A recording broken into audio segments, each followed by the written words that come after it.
Hey everyone, welcome back to my channel. This is Shubha. तो आज की वीडियो में मैं आप लोगों के साथ शेयर करने वाली हूँ टॉप 10 HR प्रोफेशनल स्किल्स। आप में से बहुत सारे व्यूवर्स और सब्सक्राइबर्स ऐसे हैं कि मुझसे बार बार क्वेश्चन करते हैं कि HR के स्किल्स क्या होते हैं, जर्नलिस्ट के स्किल्स क्या होते हैं, या मैनेजर के, एग्जीक्यूटिव के क्या स्किल्स होते हैं। तो आपने मेरे वीडियोस अगर पूरे नहीं देखे तो आप मेरे वीडियोस जरूर देखना। मैंने हर वीडियोस में आप लोगों के साथ शेयर किया है कि स्किल्स क्या होते हैं, बट फिर भी अगर आपने नहीं देखा तो आज का वीडियो आप जरूर देखना, क्योंकि आज की वीडियो में आपके साथ शेयर करूंगी स्किल्स क्या तो हैं, फ्रेशर्स के स्किल्स क्या होते हैं एंड एक्सपीरियंस के स्किल्स क्या होते हैं। तो आगे बढ़ने से पहले अगर आप मेरे चैनल पे नए हो तो मेरे चैनल को सब्सक्राइब कर देना, बेल आइकन को हिट कर देना फॉर द नोटिफिकेशन। तो चलिए आज का वीडियो स्टार्ट करते हैं। First, communication skill. तो मैंने हमेशा आप लोग को कहा है, बताया है कि अगर आपको अपना करियर HR में बनाना है, HR में वर्क करना है, तो आपका कम्युनिकेशन स्किल स्ट्रांग होना चाहिए। क्यों? कि आपको एम्प्लॉय से कम्युनिकेट करना है, स्टूडेंट से कम्युनिकेट करना है, जब आप कैंपस हायरिंग करते हो, फिर आपको कैंडिडेट से कम्युनिकेट करना है, मैनेजमेंट के साथ कम्युनिकेट, आपको सर्कुलर मेल्स होते हैं, प्रेजेंटेशंस होते हैं, और ऐसे बहुत सारे वेंडर्स हैं जिनके साथ आपको कम्युनिकेट करना है, इवेंट्स होते हैं जहाँ पे आपको कम्युनिकेट करना है। तो आपका रिटन एंड वर्बल दोनों अच्छा होना चाहिए। अगर आप एक्सपीरियंस्ड हो तो स्ट्रांग होना चाहिए, और अगर आप फ्रेशर हो तो अच्छा होना चाहिए, जिससे कि आप आगे जाके उसे और ग्रूम कर सको, इम्प्रूव कर सको। तो ये सबसे फर्स्ट एंड इम्पॉर्टेंट है। आपको कुछ आए ना आए, बट आपका कम्युनिकेशन स्किल स्ट्रांग होना चाहिए। Second, active listening. जब आप किसी की बात सुनोगे, जब HR किसी की बात सुनेंगे, तभी वो किसी को सोल्यूशन दे सकते हैं, उन्हें बता सकते हैं कि आगे क्या करना है। तो ऐसे बहुत जगह होता है ना कि आपको एम्प्लॉयज के प्रॉब्लम्स सुनने होते हैं, उनके ग्रीवियंसेस सॉल्व करने होते हैं। इवन मैनेजमेंट जो सीनियर्स होते हैं वो आपसे कुछ कहते हैं कि हमें ये चेंजेस करने हैं, तो वहां पे भी आपको ध्यान से सुनना होता है कि एटलीस्ट सीनियर्स क्या कह रहे हैं। और अगर आपको कहीं पे भी कम्युनिकेशन करना है तो उसके पहले आपको अपनी टीम्स की, डिपार्टमेंट्स की या एम्प्लॉयज की सुननी है कि वो क्या कह रहे हैं, उसके बाद ही आप उन्हें कोई सोल्यूशन दे सकते हो। तो आपको ध्यान से सुनना है। बहुत जगह कहते हैं कि जो HR होते हैं ऑर्गेनाइजेशन के कान होते हैं, जैसे दीवारों के कान होते वैसे ऑर्गेनाइजेशन के कान होते। तो इस तरह से आपको ऑर्गेनाइजेशन में हर एम्प्लॉय, चाहे वो सीनियर हो, जूनियर हो, फ्रेशर हो, कोई भी हो, आपको सबकी बात सुननी है कि वो क्या बोल रहे हैं, उसके बाद आप सोल्यूशन दे सकते हो। इसलिए ये स्किल्स भी बहुत इंपॉर्टेंट स्किल्स है। टेक्निकल स्किल, तो अगर आप फ्रेशर हो तो ये स्किल्स भी बहुत इंपॉर्टेंट है। आपको माइक्रोसॉफ्ट ऑफिस के बारे में पता होना चाहिए कि क्या होता है, आपको उस पर एक्सपीरियंस होना चाहिए। अगर आपको नहीं आता है तो आप कहीं पे क्लासेस भी लगवा सकते हैं, क्योंकि आपको माइक्रोसॉफ्ट ऑफिस में बहुत काम करना होता है। जब तक आप फ्रेशर हो, जब आप ट्रेनिंग पीरियड पे हो, डायरेक्टली आपको HR सॉफ्टवेयर नहीं दिया जाता है, तो वो आपको माइक्रोसॉफ्ट ऑफिस में ट्रेन नहीं करेंगे, बट आपको ये आना चाहिए, क्योंकि अगर आपको आएगा तो ही आप इजिली काम कर सकते हो। और आपको सोशल मीडिया के बारे में भी पता होना चाहिए, जैसे कि लिंक्डइन क्या होता है, कैसे यूज करते हैं, क्या है एक्चुअली, कैसे वहां से रिक्रूटमेंट करते हैं, किस तरह से कॉन्टेक्ट करते हैं। देन और भी अगर सोशल मीडिया पता है जहां से आप कनेक्ट कर सकते हो, ऑफिस के रिक्वायरमेंट जो होती है आप शेयर कर सकते हो, पोस्ट कर सकते हो, रिक्रूटमेंट कर सकते हो, कनेक्शंस कर सकते हो, तो ये भी एक फ्रेशर के लिए बहुत इंपॉर्टेंट होता है। और अगर आप एक्सपीरियंस्ड हो तो आपको ये आना चाहिए, साथ ही आपको HR सॉफ्टवेयर के बारे में पता होना चाहिए, टूल्स के बारे में पता होना चाहिए। रिक्रूटमेंट के टूल्स होते हैं या ATS सॉफ्टवेयर जो होता है वो कैसे वर्क करता है, क्या है, किस तरह से है, वो भी आपको पता होना चाहिए।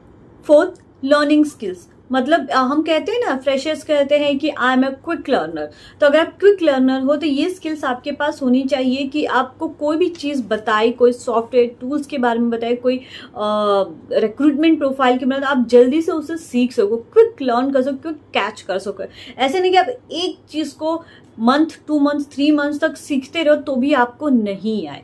इसके अलावा और भी बहुत सारे जो है रिक्रूटमेंट से रिलेटेड, प्रोफाइल से रिलेटेड होते हैं, जो कि आपको खुद को रिसर्च करना है, सीखना है। नहीं आता है तो अपने जो डाउट्स है आप अपने सीनियर से क्लियर कर सकते हो। जो भी आपके सीनियर जो है आपको बताए वो आप जल्दी से जल्दी सीख लो। और अगर आप एक्सपीरियंस्ड हो तो आपको खुद से सीखना है। ऐसे बहुत सारे टूल्स होते हैं जहाँ पे आपको नई नई चीज़ें सीखने मिल सकती है। रिक्रूटमेंट के बारे में, पॉलिसीज क्या होता है, उसको कैसे करना है, क्या करना है, मतलब आपको खुद को रिसर्च करना है एंड खुद ही सीखना है।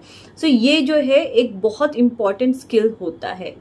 Fifth, interpersonal skill. आप इसे सॉफ्ट स्किल भी कह सकते हो। जब आप किसी से बात करते हो, the way you are communicating, किस तरह से आपने अपना ड्रेसअप किया है, पर्सनैलिटी कैसी है आपकी, किस तरह से आपके बिहेव कर रहे हो एम्प्लॉयज़ के साथ, कोई सीनियर है या कोई आपसे डाउट्स क्लियर कर रहा है या कुछ भी आप किसी की हेल्प कर रहे हो, अगर आप इंटरव्यू कंडक्ट कर रहे हो, हायरिंग प्रोसेस चल रही है, कैंपस इंटरव्यू है, तो आपकी जो बॉडी लैंग्वेज होती है, आपकी जो पर्सनालिटी होती है, किस तरह से आप उनसे कम्युनिकेट करते हो, ये भी बहुत इंपॉर्टेंट रोल प्ले करता है। अगर आप स्पेशली एक्सपीरियंस्ड हो तो, अगर आप फ्रेशर हो तो भी आपको अपने आप को मेंटेन करके रखना है, ग्रूम करके रखना है, क्योंकि आप ऑर्गेनाइजेशन को रिप्रेजेंट कर रहे हो। ये टॉप 5 स्किल्स जो है स्पेशली एचआर फ्रेशर्स के लिए या उनके लिए जो कि 1 to 2 years के एक्सपीरियंस कैंडिडेट है। So number 6, that is management skill. अगर आप एक्सपीरियंस कैंडिडेट हो तो आपको पता होना चाहिए कि एज एन सीनियर प्रोफाइल में या अगर आप जर्नलिस्ट प्रोफाइल पे वर्क कर रहे हो तो क्या क्या आपको आना चाहिए, आपके प्रोफाइल से रिलेटेड आपको पता होना चाहिए कि आपकी क्या जॉब प्रोफाइल है। जैसे कि मैनेजमेंट स्किल्स होता है, उस मैनेजमेंट स्किल्स में आप बजटिंग कैसे करना है, देन इवेंट्स कैसे करना है, देन रिक्रूटमेंट कैसे करना है, देन कंपनसेशन एंड बेनिफिट्स भी अगर आपके प्रोफाइल में है तो वो क्या है, कैसे करना है, लॉज क्या होते हैं जहां पे आप पीएफ, पीटी, ईएसआईसी क्या लॉज है, एक्ट है, कैसे करना है उसको, देन एचआर सॉफ्टवेयर क्या होते हैं, कैसे वर्क करता है, एम्प्लॉयज के प्रॉब्लम्स कैसे सॉल्व करने हैं, डिसीजन कैसे लेने हैं, परफॉर्मेंस इवैल्यूएशन कैसे करना है, एम्प्लॉयज के साथ रिलेशनशिप कैसे मेंटेन करना है, किस तरह से वर्किंग कल्चर को मेंटेन करना है। इसके अलावा जो भी आपके प्रोफाइल में है, जो भी मैनेजमेंट स्किल्स में आते हैं, उसमें आपको अच्छा एक्सपीरियंस होना चाहिए। एम्प्लॉय ग्रीवियंसेस, अब आपके पास मैनेजमेंट स्किल्स है, आप एक्सपीरियंस्ड एचआर हो तो आपको ये भी पता होना चाहिए कि एम्प्लॉय के ग्रीवियंसेस कैसे सॉल्व किए जाते हैं। इस पे मैंने ऑलरेडी एक डेडिकेटेड वीडियो बनाया, उसका लिंक मैं आपको डिस्क्रिप्शन बॉक्स में दे दूंगी, आपको मेरे प्लेलिस्ट में भी मिल जाएगा, वहां से चेक कर सकते हो। मैंने इसमें क्लियरली बताया कि एम्प्लॉयज के ग्रीवियंसेस कैसे सॉल्व किए जाते हैं, पॉलिसीज कैसी बनाई जाती हैं एंड क्या स्टेप्स फॉलो किए जाते हैं। तो अगर आप एक्सपीरियंस्ड एचआर हो तो आपको ये भी पता होना चाहिए कि कैसे उनके प्रॉब्लम सॉल्व करने हैं। अगर कोई भी एम्प्लॉय आपके पास आता है, अपनी प्रॉब्लम शेयर करता है, तो आप सिंपली ये नहीं बोल सकते ठीक है मैं देखता हूं या देखती हूं कि क्या कर सकते हैं। आपको उस एम्प्लॉय को एक पर्टिकुलर टाइम देना है कि हम बैठते हैं, बैठ के डिस्कस करते हैं, उसके बाद हम देखेंगे कि हम आगे क्या कर सकते हैं। इससे क्या होगा कि एम्प्लॉय को भी फील होगा कि ये उसकी भी प्रॉब्लम्स कोई सुन रहा है, एचआर सुन रहे हैं, जो कि आगे उस पर वर्कआउट होगा, उसमें कोई ना कोई सोल्यूशन एम्प्लॉय को मिलेगा।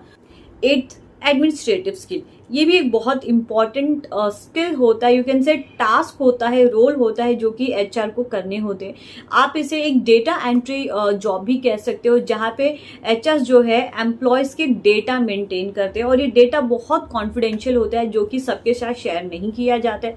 जैसे कि पेरोलिंग डेटा होता है, एम्प्लॉय के पर्सनल डेटाज होते हैं, उनके कॉन्टेक्ट नंबर्स होते हैं, इंश्योरेंस नंबर्स होते हैं, उनकी सैलरी से, टैक्स से रिलेटेड बहुत सारे इंफॉर्मेशन होते हैं, उनके कॉन्टेक्ट नंबर होते हैं।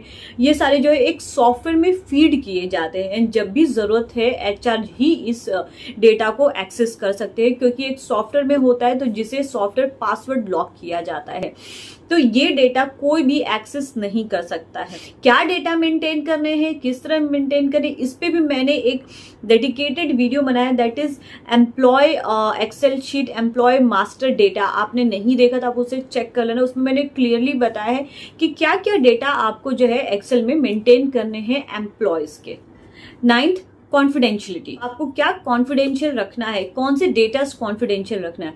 पहले तो आपके एम्प्लॉयज की जो डेटा होते हैं वो आपके कॉन्फिडेंशियल होते हैं, मतलब उसमें बहुत सारे एम्प्लॉयज के कॉन्टेक्ट नंबर होते हैं, व्हाट्सएप नंबर होते हैं, ईमेल आईडीज होते हैं, इवन सोशल मीडिया के भी ईमेल आईडीज जो कि आप सबके साथ शेयर नहीं कर सकते। ये डेटाज आपको मेंटेन करने होते हैं, वो भी कॉन्फिडेंशियल रखना है। देन पेरोलिंग डेटा होता है, परफॉर्मेंस अप्रेजल्स होते हैं, जो हाइक मिली होती है एम्प्लॉयज को, उनको सैलरी इंक्रीज इंक्रीमेंट होती है, वो लेटर्स जो होते हैं वो आपके लैपटॉप, पीसी, सॉफ्टवेयर में होते हैं, जो कि आपको उससे भी कॉन्फिडेंशियल रखना है। साथ ही ऑर्गेनाइजेशन में क्या चेंजेस हो रहे हैं, पॉलिसी में क्या चेंजेस हो रहा है, अगर आपने कोई इवेंट प्लान किया है या कोई मैनेजमेंट में कोई डिसीजन लिया, ये सारी चीज़ें, ऐसे बहुत सारे जो डेटाज है, इंफॉर्मेशन जो है, आपको कॉन्फिडेंशियल रखने होते तब तक जब तक आपको एम्प्लॉय के साथ शेयर नहीं करना है। And the last but not the least, that is employee engagement programme और एक्टिविटी। सो इसमें क्या होता है कि एचआर को एम्प्लॉयज के लिए कुछ ना कुछ प्लान करने होते हैं, जैसे टीम बिल्डिंग एक्टिविटी हो जाती है, या हॉलीडे पार्टीज होती है, या पिकनिक होते हैं, आउटडोर पिकनिक्स होते हैं, या blood donation camp, health checkup camp, training and development programme होता है, एनुअल डे फंक्शन होता है, स्पोर्ट्स होता है, जो कि जहाँ पे आप एम्प्लॉय को गैदर कर सकते हो और उन्हें इन्वॉल्व करते हो किसी एक्टिविटी में। तो ये कैसे करना है, कब करना है, एंड किस तरह से करना है, क्या अरेंजमेंट्स होते हैं, इसके बजट्स क्या होते हैं, किसे कांटेक्ट करना है, क्या क्या चीज़ों की रिक्वायरमेंट हो सकती है, ये भी एचआर को पता होना चाहिए कि किस तरह से करना है। जो मैंने आपके साथ टॉप 10 स्किल्स शेयर की है, ये फ्रेशर्स एंड एक्सपीरियंस दोनों के लिए बहुत इंपॉर्टेंट स्किल्स है। अगर आपके पास ये स्किल्स है तो आप इजिली कोई भी इंटरव्यू क्रैक कर सकते हो, किसी भी एमएनसी कंपनी में अप्लाई कर सकते हो।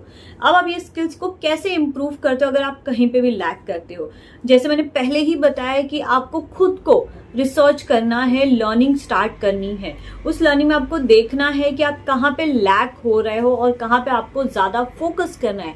आप अपने सीनियर्स की हेल्प ले सकते हो, अपनी टीममेट्स की हेल्प ले सकते हो, और अगर नहीं हो रहा है तो आप बाहर किसी भी इंस्टीट्यूट में जहाँ पे ये ट्रेनिंग्स प्रोवाइड की जाती है, आप वहाँ पे भी जाके ट्रेनिंग्स ले सकते हो, क्योंकि एफर्ट्स आपको खुद को करना है। सो ये है top 10 HR professional skills. I hope आज का वीडियो आपको अच्छा लगा है, और अगर अच्छा लगा तो मेरे वीडियो को लाइक करना, चैनल को सब्सक्राइब करना, ज़्यादा से वीडियो को शेयर करना, और अगर आपके कोई भी डाउट्स, कोई भी क्वेज, कोई भी सजेशन आप मुझे कमेंट सेक्शन में कर सकते हैं। तो मिलती हूँ आपसे नेक्स्ट वीडियो, टिल देन।